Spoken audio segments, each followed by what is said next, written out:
Shalom Bapak Ibu Saudara, puji Tuhan. Hari ini Selasa 17 Agustus 2021. Kita akan persiapkan hati kita untuk kita belajar sebagai kebenaran firman Tuhan. Ya, kita tundukkan kepala, kita berdoa. Bapa di surga, segala puji hormat syukur kami naikkan ke hadirat-Mu. Kami bersyukur atas segala kebaikan dan kasih-Mu yang Kau nyatakan dalam hidup kami. Terpuji nama-Mu kekal selama-lamanya. Terima kasih Tuhan, dan sebentar kami tidak belajar sebagian kebenaran firman-Mu. Urapi hamba-Mu, buka ungkapkan rahasia firman-Mu.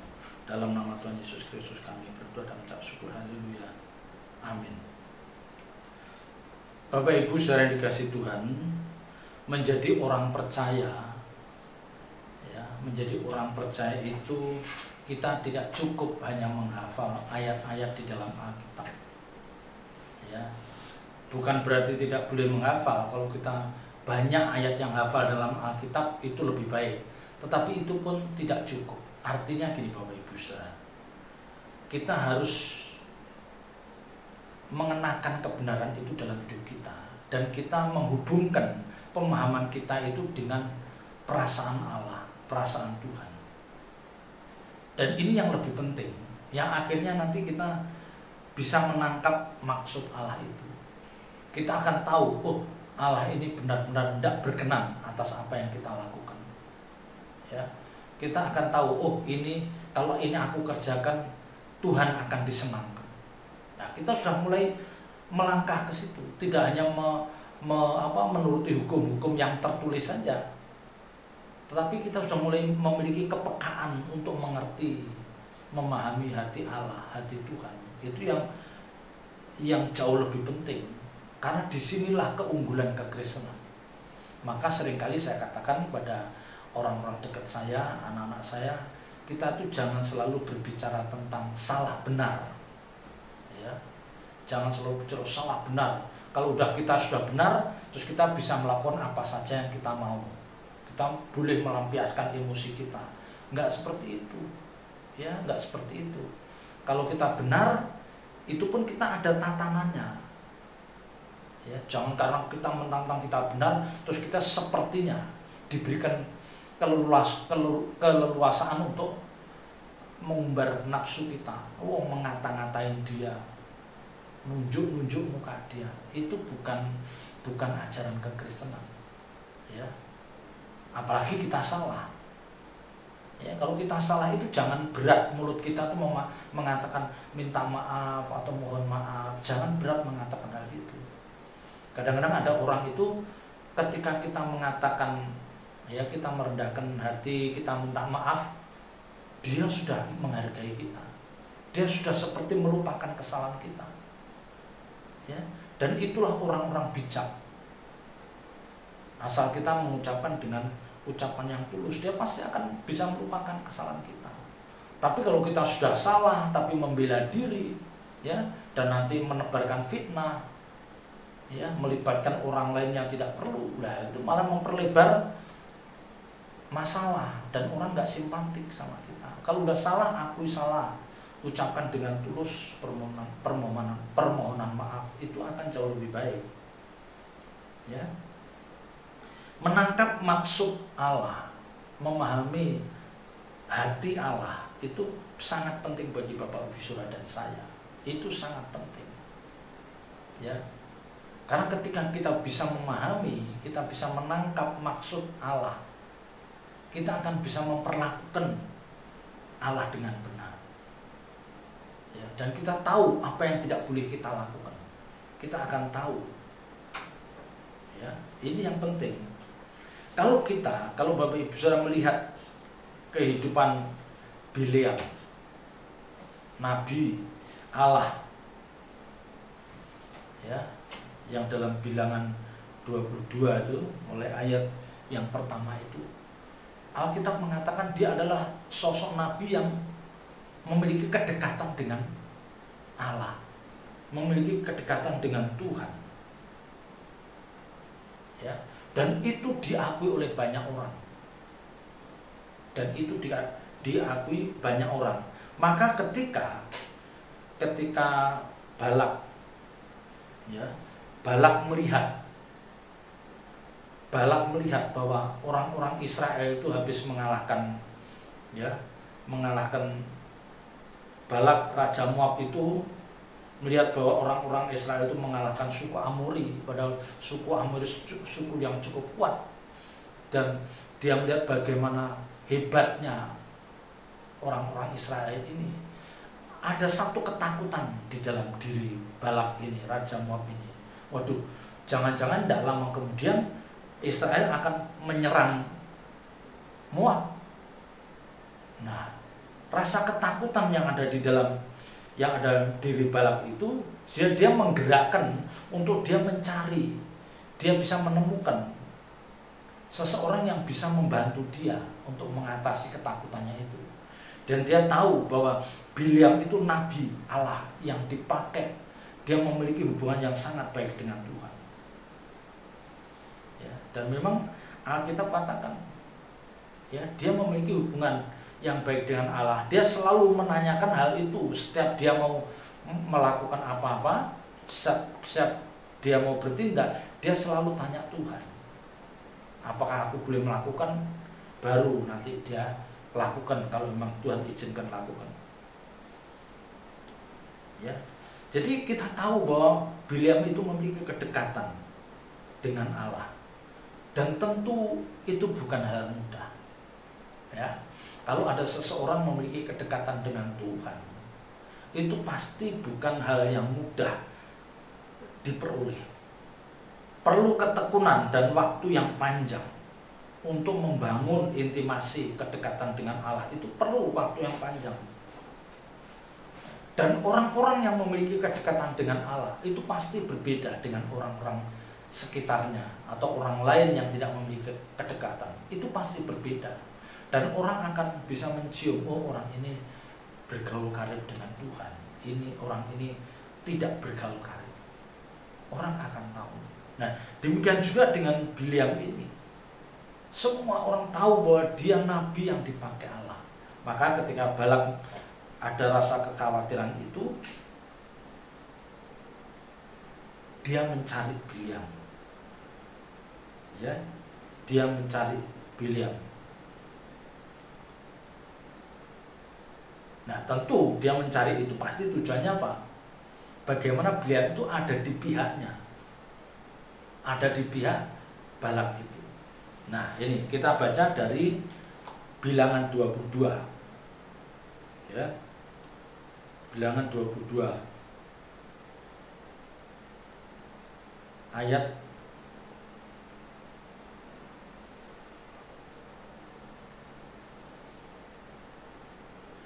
6, ayat 5. Bilangan 22 mulai ayat 5. Raja ini mengirim utusan kepada Bileam bin Beor ke Petor yang di tepi sungai Efrat, ke negeri teman-teman sebangsanya, untuk memanggil dia dengan pesan, ketahuilah ada suatu bangsa keluar dari Mesir, sungguh sampai tertutup permukaan bumi olehnya, dan mereka sedang berkemah di depanku. Ini yang dimaksud orang Israel berkemah di depan Raja Moab ini. Ya, karena itu datanglah dan kutuk bangsa itu bagiku. Jadi dia kirim utusan ke Bileam supaya Bileam nanti mengutuk bangsa itu demi kepentingan Bileam itu. Karena itu datanglah, ya, Bileam itu disuruh datang ke Moab, ke Balak itu, dan kutuk bangsa itu bagiku, sebab mereka lebih kuat daripadaku. Mungkin aku sanggup mengalahkannya dan menghalaunya dari negeri ini, sebab aku tahu siapa yang kau berkati, dia beroleh berkat, dan siapa yang kau kutuk, dia kena kutuk. Ya, jadi Balak ini tahu bahwa Bileam ini punya kedekatan dengan Allah, sehingga kalau yang diberkati Bileam pasti diberkati Allah. Tapi siapa yang dikutuk oleh Bileam pasti juga dikutuk Allah. Nah, Balak menggunakan kesempatan ini, dia mengirim utusan supaya Bileam datang kepadanya dengan tujuan seperti itu. Ya, ternyata Bapak Ibu Saudara, orang yang memiliki reputasi seperti Bileam itu tersebar kemana-mana. Ya, kedekatannya dengan Allah, kemampuannya. Ya. Nah, ini pelajaran baik bagi Bapak Ibu Saudara dan saya. Kalau kita sebagai orang percaya memiliki kedekatan dengan Allah, memiliki kedekatan dengan Tuhan, dan kita dijadikan orang-orang yang bijak, orang-orang yang penuh hikmat, tentu banyak orang akan mengerti kita, banyak orang akan tahu reputasi kita seperti apa, ya. Dan kalau itu sudah terdengar bagi banyak orang, tentu mereka juga akan memperlakukan kita dengan pantas. Tapi ingat, ada orang-orang yang ketika mereka tahu reputasi kita, ada orang-orang yang memanfaatkan kita, tapi ada orang-orang yang dengan tulus, ya, menopang kita dan menghormati kita. Jadi selalu saja ada orang yang memanfaatkan orang-orang seperti ini, seperti Balak ini. Ya, dia memanfaatkan kedekatan Bileam dengan Allah itu untuk kepentingan. Nah, disinilah reputasi seorang Bileam, Nabi Allah itu diuji. Nah, Bapak Ibu Saudara dan saya, seringkali kita juga menghadapi ujian seperti itu. Ya, kerohanian kita yang semakin bertumbuh, ya, yang semakin dilihat orang itu harus kita pertahankan. Jangan sampai reputasi yang kita bangun bertahun-tahun itu akan runtuh dalam sekejap karena kita ceroboh. Ya, tahu maksudnya? Ada seorang hamba Tuhan dipakai Tuhan dengan luar biasa, khotbahnya luar biasa, ya, kemana dia melayani pasti, ya, kemana beliau melayani pasti yang hadir ribuan dan merasa diberkati. Tapi justru disinilah hati-hati, jaga reputasi kita ketika kita sudah sangat dekat dengan Allah. Itu tidak mudah. Membangun reputasi tidak mudah, menjaga reputasi itu juga tidak mudah. Karena terlalu banyak jalan yang dibuat oleh iblis untuk menjatuhkan kita, orang-orang seperti itu. Ya, jadi iblis itu tidak diam, dia selalu membuat cara bagaimana supaya orang-orang yang dipakai Tuhan itu bisa dijatuhkan. Nah, ini terjadi dalam kehidupan Bileam juga. Ya. Jadi jangan sampai kita mengorbankan reputasi kita yang kita bangun bertahun-tahun itu hanya untuk kepentingan sesaat orang lain. Ya, yang kita tidak tahu motivasi orang itu memanggil kita. Nah, itu yang tidak boleh. Ya, jadi cerita ini kan diawali dengan ketika Balak Raja Moab itu melihat betapa orang Israel yang mengalahkan Amor itu sudah semakin dekat ada di depan dia, berkemah di depan Moab. Ya, Balak berpikir bahwa tentu bangsa Moab itu akan selanjutnya menjadi korban dari kekuatan bangsa Israel ini. Dia sudah berpikir seperti itu. Maka dia segera mencari Nabi Allah untuk bisa melindungi dia dari ancaman orang Israel ini supaya dia lebih tenang. Ya, singkat kata dia mengirim utusan untuk menemui Bileam. Dia minta supaya Bileam mengutuk bangsa itu. Dan Balak punya keyakinan kalau Bileam mau melakukan, pasti bangsa itu akan terkutuk.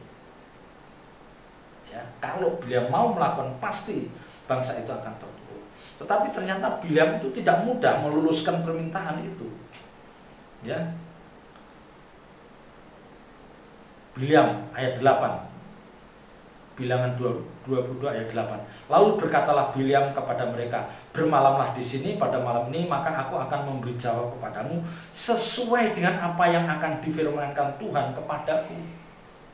Ya, jadi dia selalu tanya Tuhan. Apa yang dikatakan Tuhan kepada Bileam, itu juga yang akan disampaikan kepada Balak. Maka tinggallah pemuka-pemuka Moab itu untuk Bileam. Ya, dan akhirnya ayat 11. Ketahuilah,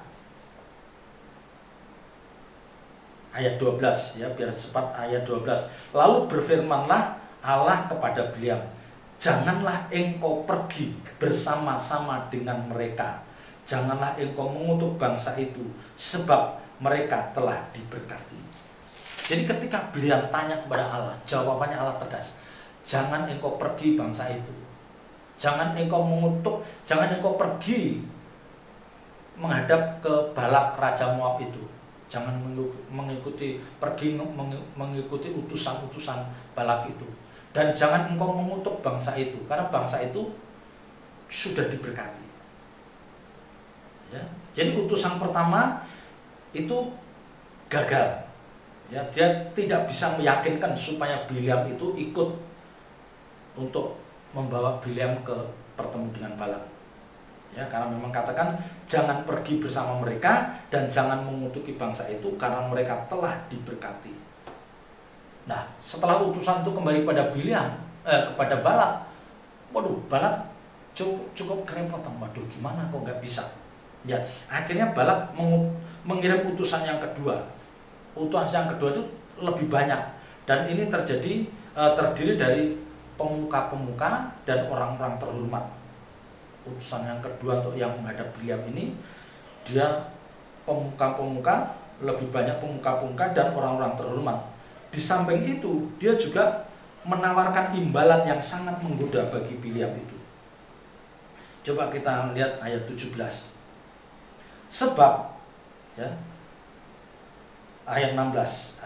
Setelah mereka sampai kepada Bileam, berkatalah mereka kepadanya, beginilah kata Balak bin Sipor, janganlah biarkan dirimu terhalang-halang untuk datang kepadaku, sebab aku akan memberi upahmu sangat banyak, dan apapun yang kau minta daripadaku, aku akan mengabulkannya. Datanglah dan serapahlah bangsa itu bagiku. Jadi Balak masih penasaran. Dia memakai cara yang lebih, menurut keyakinannya, dia lebih mantap supaya Bileam bisa luluh hatinya, dan dia mau menyerapah, menyumpah, mengutuk bangsa itu.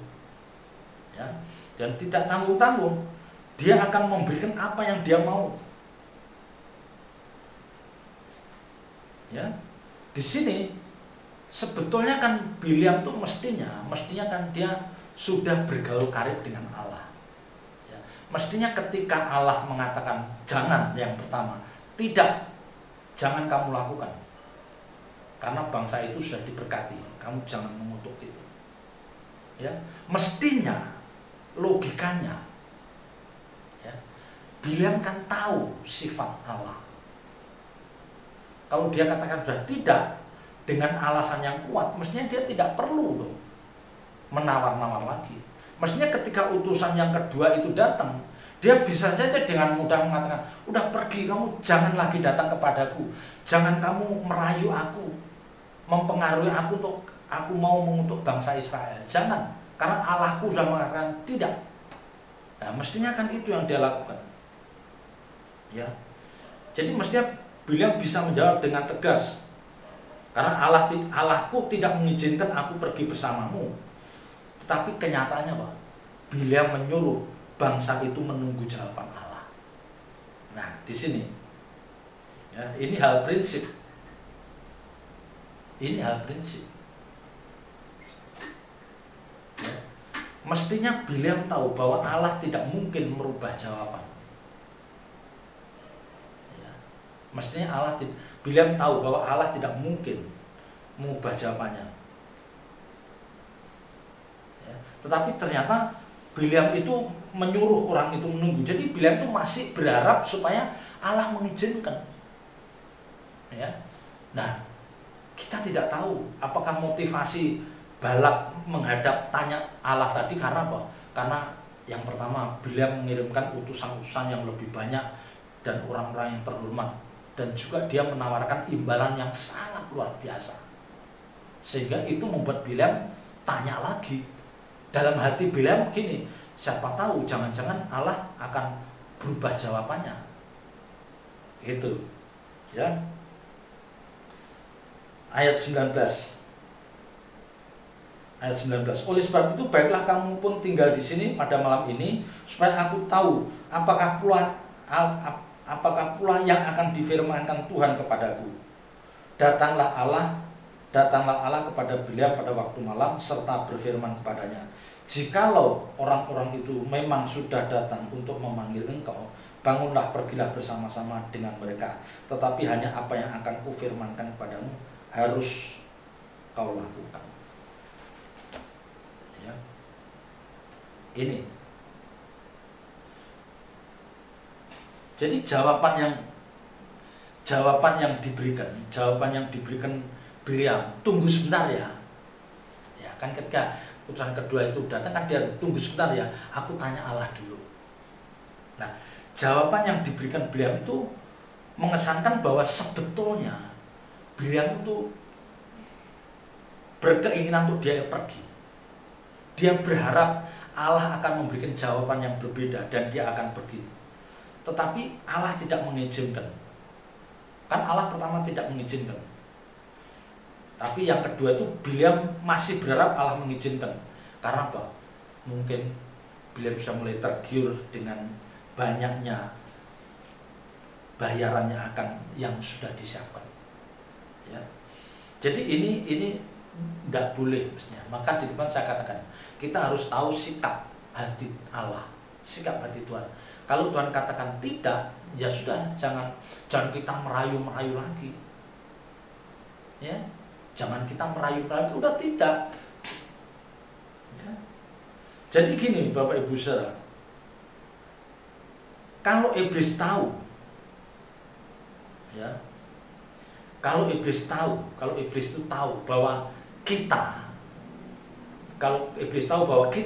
bahwa orang percaya itu yakin bahwa Allah itu adalah Allah yang bijaksana, dan iblis tahu bahwa orang percaya itu akan menuruti kehendaknya, maka iblis tidak akan mencari celah untuk menyerang kita. Tahu. Jadi kalau iblis itu tahu bahwa kita itu sangat yakin bahwa Allah itu paling benar, keputusannya paling bijaksana, dan iblis juga tahu bahwa kita yakin bahwa menuruti kehendak Allah itu yang terbaik, maka iblis tidak akan mencari celah untuk menjatuhkan kita, untuk berusaha menjatuhkan. Enggak, karena iblis tahu bahwa orang percaya itu begitu yakin bahwa Allahnya sangat bijaksana dan dia punya ketetapan untuk menuruti kehendaknya. Udah, pintu tertutup untuk iblis mau menggoda dia. Ya. Tapi karena iblis itu tahu bahwa Balak sudah mulai ngambang, dia tanya Tuhan. Iblis berarti Bileam itu nggak yakin dengan jawaban Allah itu. Maka saya katakan di depan, mestinya ketika utusan kedua datang, Bileam harus mengatakan dengan nada tegas, "Enyalah kamu sudah tidak perlu datang ke sini." Jangan dijak diskusi lagi. Seperti Hawa dan ular itu dijak ngomong berdiskusi, akhirnya perkataannya dipelintir oleh ular itu dan Hawa menuruti. Karena seolah-olah perkataan ular itu benar. Sama dengan Bileam. Ya mesti datang yang kedua itu diusir, "Enyah kamu, udah nggak perlu lagi." Ya, karena pada prinsipnya Allah itu tidak pernah memberitahu kita untuk melakukan sesuatu yang sudah Dia katakan tidak. Ya, jadi ketika Tuhan mengatakan tidak, jangan pergi kepada Bileam. Allah tidak pernah memberitahu untuk alasannya kenapa tidak. Ya, pokoknya tidak. Tetapi Allah akan memberitahu kita ketika Allah itu merubah arahnya. Nah, itu baru Allah memberitahu. Ya, kan jawaban pertama Bileam tanya kan sudah tidak, dan jawaban kedua Allah nggak memberitahu. Kalau Dia memberitahu pasti akan iya, pasti ada alasannya kenapa yang tadi tidak kok sekarang iya. Ini pasti Tuhan memberikan alasannya. Tahu kan maksud saya? Jadi jawaban pertama tidak, jawaban kedua tadi kan akhirnya Allah meluluskan. Karena apa? Allah tahu bahwa sebetulnya Bileam itu ingin pergi. Ya sudah, biarin kalau kamu itu, ya udah kamu pergi aja. Tapi sebetulnya Allah menghendaki supaya Bileam itu tahu bahwa Allah tidak menghendaki dia pergi. Ya. Ini, ya. Jadi kita harus berhati-hati. Ketika Allah sudah mengatakan tidak, itu kita harus pegang itu. Oh berarti tidak. Ya sudah, kita jangan merengek-rengek. Kita jangan merengek-rengek merayu Tuhan supaya bisa. Jangan. Ya. Jangan. Ini berbeda dengan Abraham ketika dia minta kalau ada 50 Oh, kalau ada 50 nggak dihukum, kalau ada 40 ya, supaya Sodom itu nggak dihukum. Itu beda. Ya, itu beda. Kalau ini udah jelas-jelas ini yang mau dikutukin Israel. Karena kalau Bileam itu ikut Balak, Bileam itu akan mengutuki Israel. Padahal Tuhan katakan, dia itu, bangsa itu sudah diberkati, kamu tidak bisa mengutuk. Sebenarnya jawaban ini mestinya sudah mengunci Bileam, sudah nggak perlu tanya lagi yang kedua.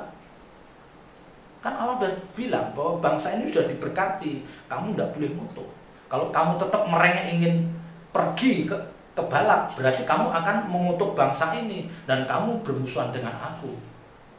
Iya dong, yang memberkati bangsa itu Allah. Kalau Bileam meminta Allah untuk mengutuk bangsa itu, ya berarti kamu bermusuhan dengan aku. Nah, ternyata Bileam, jawaban Allah seperti itu, ya. Jikalau orang-orang itu memang sudah datang untuk memanggil engkau, bangunlah, pergilah bersama dengan mereka, tetapi hanya apa yang akan kufirmankan kepadamu harus kau katakan. Lalu, ya, ayat 21, lalu bangunlah Bileam pada waktu pagi, dipelananyailah keledainya yang betina dan pergi bersama dengan pemuka-pemuka Moab. Tetapi bangkitlah murka Allah ketika ia pergi, bangkit. Oh, kamu ternyata pergi juga. Nah, di situ Allah sudah mengambil sikap, oh berarti kamu bermusuhan dengan aku. Iya kan? Dia menyeberang ke Balak padahal sudah tahu kalau bangsa itu diberkati. Nah, akhirnya itu dia, ya, dalam perjalanan itu dia dipermalukan. Keledainya jalan itu, dia tahu ada malaikat mengacungkan bawa pedang, dia nyimpang. Sampai akhirnya Bileam pun marah. Ya, sampai akhirnya Bileam pun marah karena keledainya itu seperti itu. Ya, sampai akhirnya keledainya pun, ayat 30, ayat 29. Karena jawab Bileam kepada keledai itu, ya, keledai pun dibuat Allah bisa berbicara. Nah, dia dipakai Allah untuk mempermalukan Bileam yang notabene adalah nabi Allah. Ya, jadi Tuhan tuh bisa pakai siapa saja, bahkan keledai pun bisa dipakai untuk mempermalukan yang katanya nabi Allah itu. Jadi kita jangan takabur. Kalau kita sudah merasa dipakai Tuhan, jangan kita takabur. Kita harus semakin merunduk, kita harus semakin taat, semakin hormat. Ya, jangan sampai kita merasa kayak Bileam ini, akhirnya dia dipermalukan. Ya. Ketika itu Tuhan membuka mulut keledai itu sehingga ia berkata kepada Bileam, apakah yang kulakukan kepadamu sampai engkau memukul aku 3 kali? Jawab Bileam kepada keledai itu, karena engkau mempermainkan aku. Seandainya ada pedang di tanganku, tentulah engkau kubunuh sekarang. Tetapi keledai itu berkata kepada Bileam, bukankah aku ini keledaimu yang kau tunggangi selama hidupmu sampai sekarang? Pernahkah aku berbuat demikian kepadamu? Jawabnya, tidak. Kemudian Tuhan menyingkapkan mata Bileam. Dilihatnya malaikat Tuhan dengan pedang terhunus di tangannya. Baru dia sadar. Baru dia disingkapkan matanya. Ya. Jadi pelajaran yang terbaik Bapak Ibu Saudara. Kita harus tahu Tuhan itu mengatakan tidak. Jangan kita terus merengek-rengek. Sama seperti orang pacaran itu. Sudah tahu kalau itu tidak seiman, dia tetap merengek-rengek. Yang gadis itu, wah dia tampan, dia masa depannya baik, dia dari keluarga baik-baik. Kan sering kali kita melihat gadis-gadis itu, ya, perempuan, wanita-wanita orang percaya itu ketemu pria yang bukan orang percaya, udah ganteng, masa depannya cerah, keluarga baik-baik, ya, baik hati lagi. Pasti si perempuan itu terus merengek-rengek. Padahal udah katakan terang tidak pernah bersatu dengan gelap, jangan memaksakan. Kalau maksa ya udah. Akhirnya jadi, dan orang akan mengatakan waktu diizinkan Tuhan, enggak, tunggu tanggal mainnya. Ya, jangan mudah mengatakan itu diizinkan Tuhan. Lah Bileam, Tuhan jawabnya seolah-olah Tuhan mengizinkan. Padahal dia menunggu insafnya, pengertiannya si Bileam. Tetapi tetap memang Bileam dia tahu apa yang ditawarkan itu begitu menggiurkan, dia pergi saja. Nah ini yang tidak boleh terjadi. Ya. Kalau Allah itu mengubah Kalau Allah itu mau mengubah perintahnya, pasti dia akan bilang, kayak Kejadian 22 itu. Ketika dia menyuruh menyembelih anaknya, ya, kan Abraham disuruh menyembelih Ishak, tapi kan akhirnya dirubah, jangan menyakiti anak itu. Sekarang aku tahu engkau mengasihi aku lebih dari apapun. Perintahnya dirubah karena apa? Alasannya ada.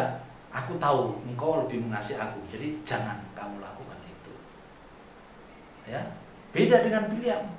Tuhan tidak mengatakan alasannya untuk mengubah jawabannya, enggak. Tapi karena Bileam mendesak, ya sudah lakukan. Ya, ini pelajaran yang baik.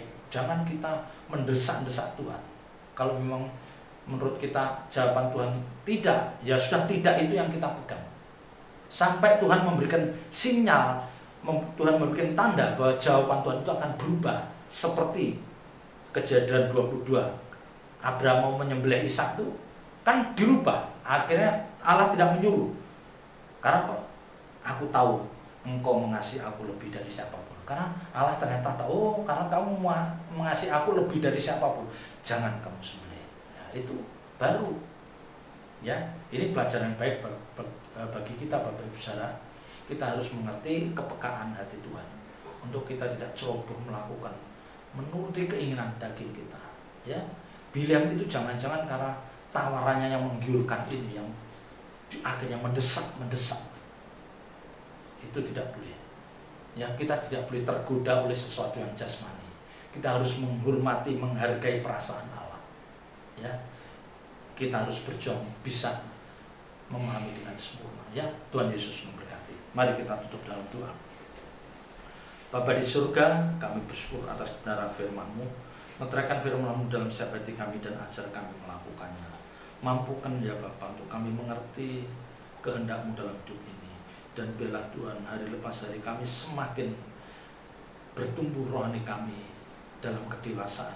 Dan kami bisa memperlakukan Engkau dengan benar. Terpuji nama-Mu kekal selama-lamanya. Dalam nama berkat Tuhan Yesus Kristus kami berdoa dan mengucap syukur. Haleluya. Amin.